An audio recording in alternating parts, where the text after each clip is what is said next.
កូនលន់ដើមឆ្នាំរំលឹកបណ្ដាំឪពុកអ្នកម្ដាយរត់ដើរព្យួររស់កាប់កោះខ្វល់ខ្វាយបាត់លោកសែនស្ដាយរូបលោកទាំងពីរស្រមៃឃើញពុកត្រៀមនាងកលទុកព្យួររស់ថ្នាលទីស្រមៃឃើញម៉ែស្និទ្ធស្នេហ៍មូលមី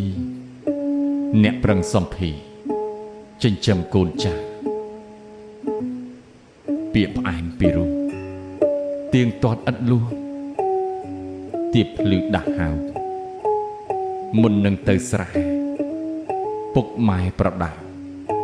ក្រែងកូននៅខ្លាញ់លះខ្ជិលដំអប់ពពកអ៊ូអាប់ក្អាត់ស្រែកសៀងសាប់វិយោបក់បោសន្ទូងរីរ័លំនាំខ្យល់ឆក់លៀងបងអល់ស្រក់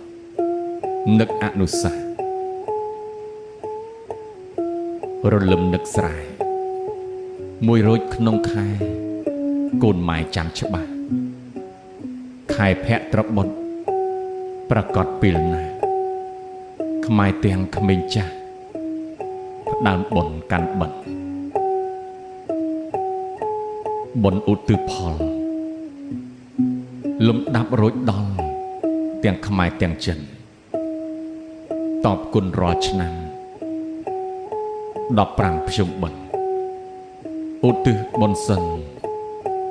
សូមញាតិសុខសាន្តទំនៀមទម្លាប់គោរពតាមជាប់ប្រពៃលំអានគេក៏ពុកម៉ែ